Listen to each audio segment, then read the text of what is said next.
Hello, welcome back. Art of Cycling, or welcome. If you're not a welcome back, I don't know when you were here last or if you've been here before. So it's the Tour de France. We're getting down to it. This is stage 18 of 21. So yeah, we're just about there. 19 will be, sorry,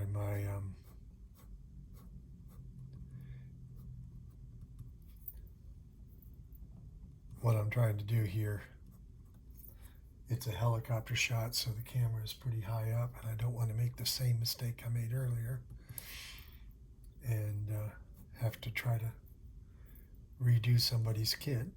And actually, coincidentally, it was Navarez's kit that time too. But so we were on the Col de Madeleine. Col has been used many, many times in the tour.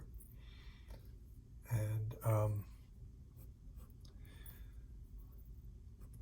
so Jonas Vingegaard, which we'll get to in a moment here in the painting, is sitting 4.25 minutes behind the race lead of Tadej Pogačar. The two are pretty fascinating. In between them, they've won 4 tours, 5 tours. Shoot, now I can't remember. I'm not going to take the time to look it up right now. But what's fascinating to me is, so the pair of them, of course, have been just stunning. And what's stunning about them is that neither have ever finished worse than second place in the Tour de France. And you consider, how many people, and they are the dominant two, to be sure. But so far, and actually here, this is Vingegaard I'm about to start drawing right now.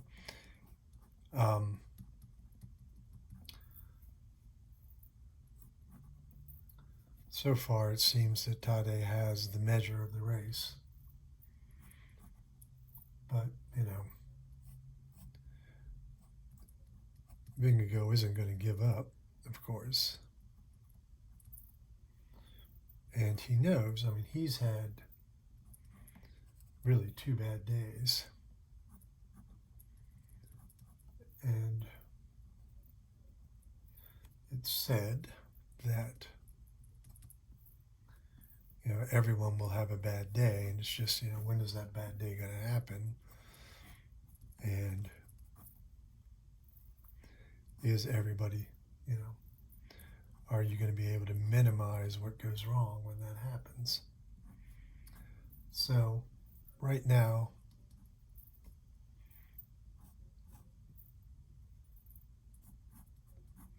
Visma is doing everything it can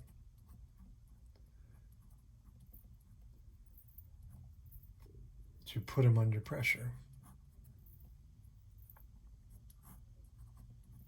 So they've got the bulk of the team on the front.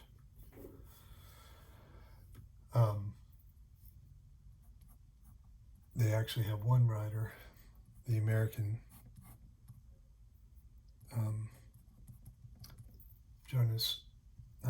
this is Jonas.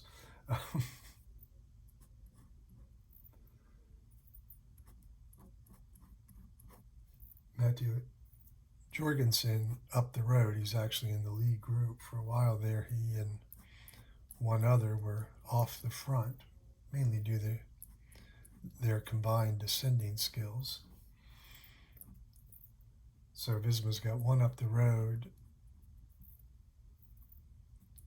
UAE's got a rider somewhere who couldn't quite hang with that front group, but is still,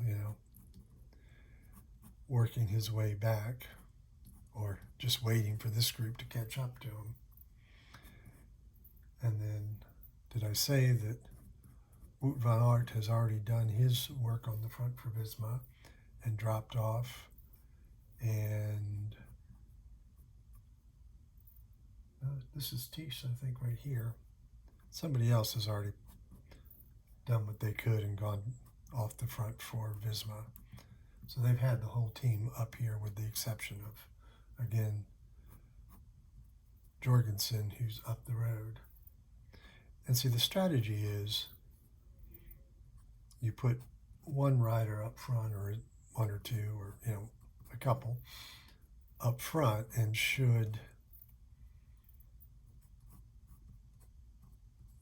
your GC guy get away from his competitors, you've got somebody up there waiting to help keep the pace going. So both teams tried to put somebody, or did put somebody up there. But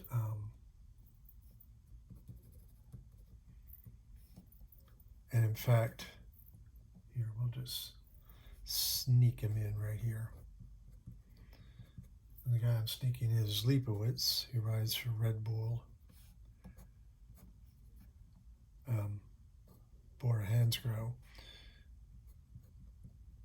But he is currently the best young rider. Now he's got his team leader when this race started. He's not quite that small, but oh well. He's got his team leader up the road as well, who's, he's like doing the double function. He's first off challenging the others to have to chase because he started the day in 5th place. So, of course, he's in 3rd place. I forget who's in 4th. Oh well, doesn't matter right now for the point of the story here. So they have to chase, so it's kind of setting up where these guys have to pay attention to who's up the road, and Leipowitz can sit in and then, if he has the legs, jump everybody at the end.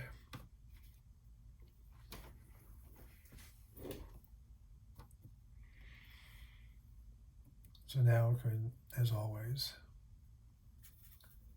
start with the yellow. And also, if you'll notice, now it's a little less weird because their kit would sort of necessitate a yellow helmet anyway. But Visma is the best team, best placed team, perhaps the best team, although not leading the race. Whoops. I have to fix that, but fortunately, see, again, the yellow is a lighter value, and therefore I'll be able to paint over it. But so they wear the yellow helmets and yellow bib numbers to signify that they're the best placed team in the tour. Does that make sense?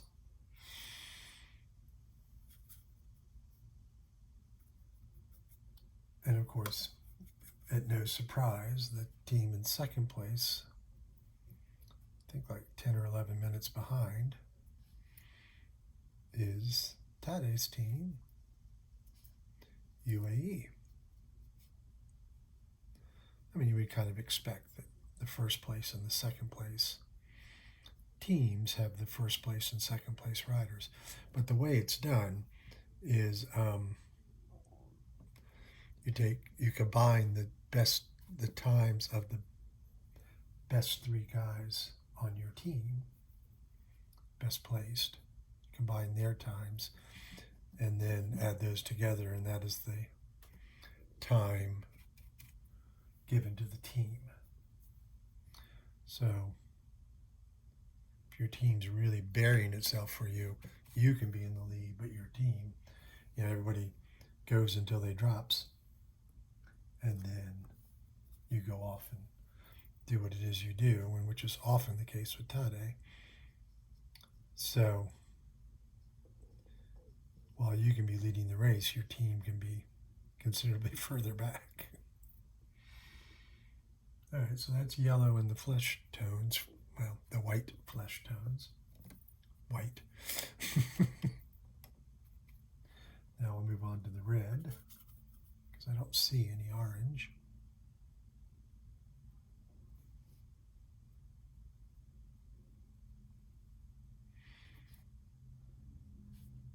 So this is where I said, now the problem is the white will be a little less clear.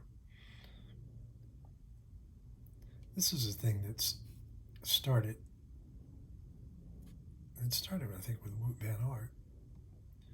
But riders have individual sponsorships beyond their team's sponsorships. And that allows them. So they will have different helmets. That's the case.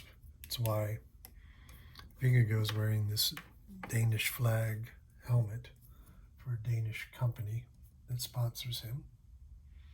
Wout van Aert was the first Red Bull helmet you would see, but now, since Red Bull has become a sponsorship, they also have the helmet. So it's a little weird that you've got the same people sponsoring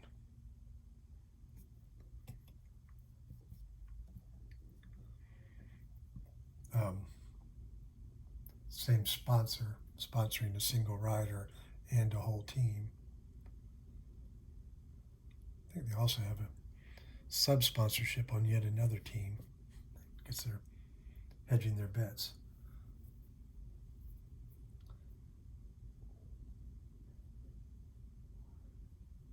Oop, I see some red I forgot.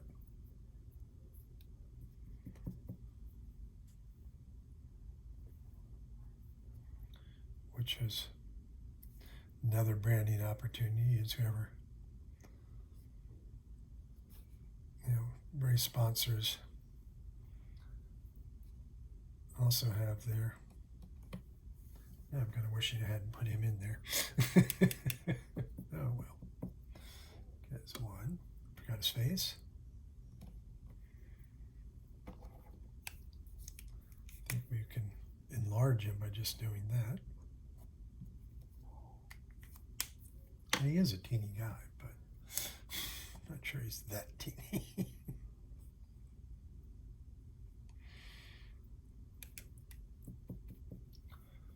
So I'm going to go ahead and do a little bit of the shading on these white jerseys.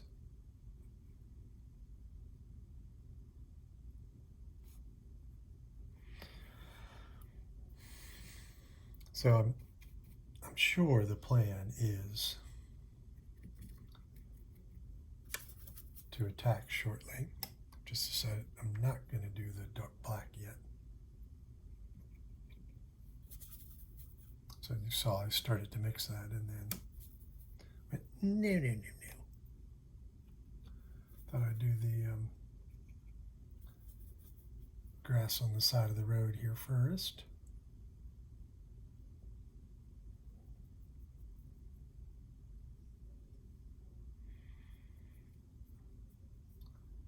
This is one of the thousands of fans who run alongside the race.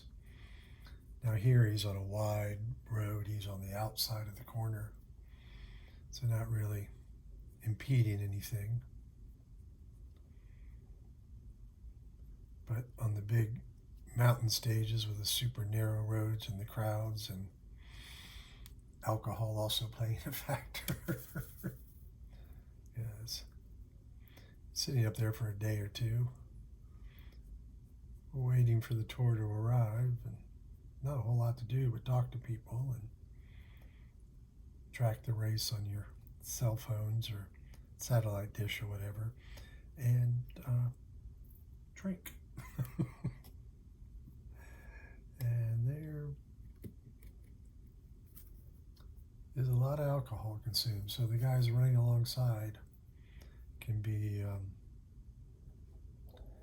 considerably less than sober, to put it politely. And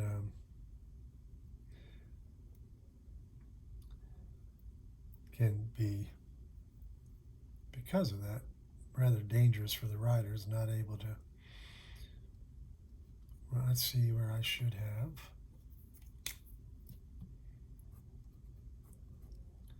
We'll get some more flesh tone for that.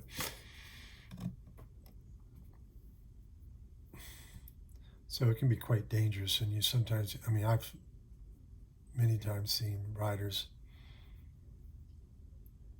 pushing the guys out. What's really funny is when the gendarmes come along on a motorcycle and just, the cop just reaches an arm out and shoves him, and the guy goes flying. But also see what, because the guy's running, and there's hundreds, if not thousands of fans all trying to see their guy and get their picture and cheer and wave their flags and everything else. So the guy will, suddenly go, oh shit, I'm going to run into that guy. Sorry, didn't mean to cuss. And veer out into the rider's path. And it does happen where the over-enthusiastic fan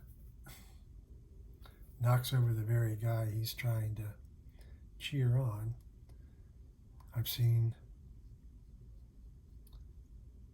guys lose their chance to win a stage because of their quote-unquote supporters.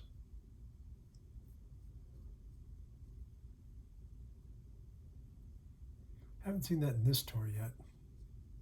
I did see, I don't know who the rider was, don't even remember, but if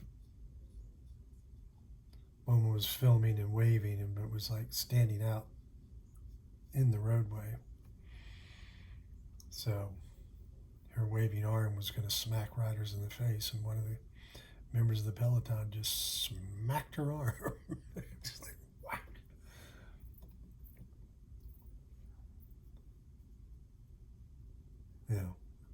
And after what happens is people don't remember just how quick, or don't realize just how quick these guys are coming.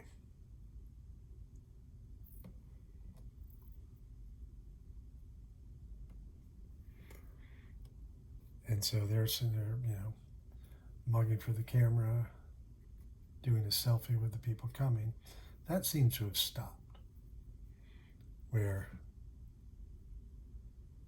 they were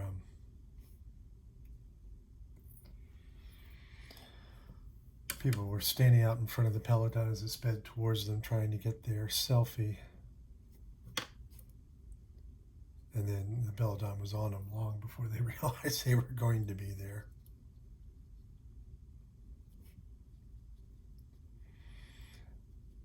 I think it was back when the tour started in England, and the English were not quite as used to having races. And so then the peloton would send like two guys off the front and ride on each side of the road and just reach out and knock phones out of people's hands. I think they finally got the message. And then, of course, the organizers started putting out social media posts about how dangerous that was. Please don't do it. And it seemed to go away, but it definitely went away by the time they got to France.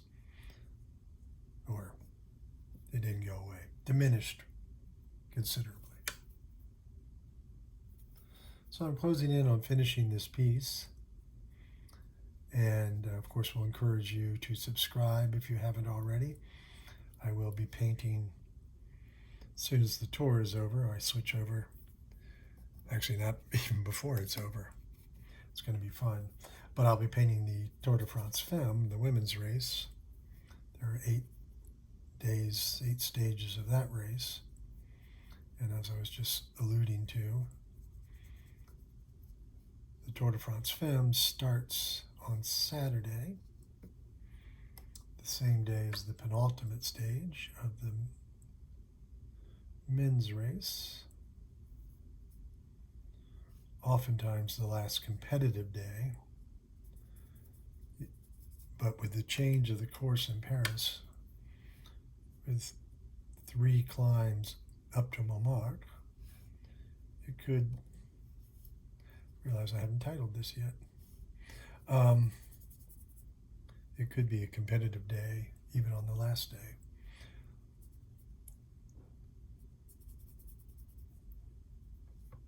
Usually it's just, let's all drink champagne and celebrate, and then the sprinters will race, and some breakaway opportunists will try to win the stage.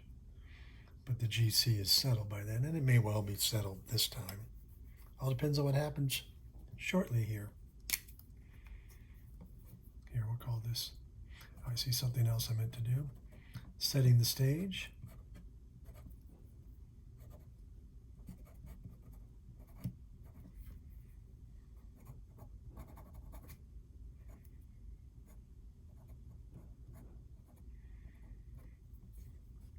So yesterday I kept trying to sign 7/23/57, the year I was born, like you can see here, because I'm so used to writing that.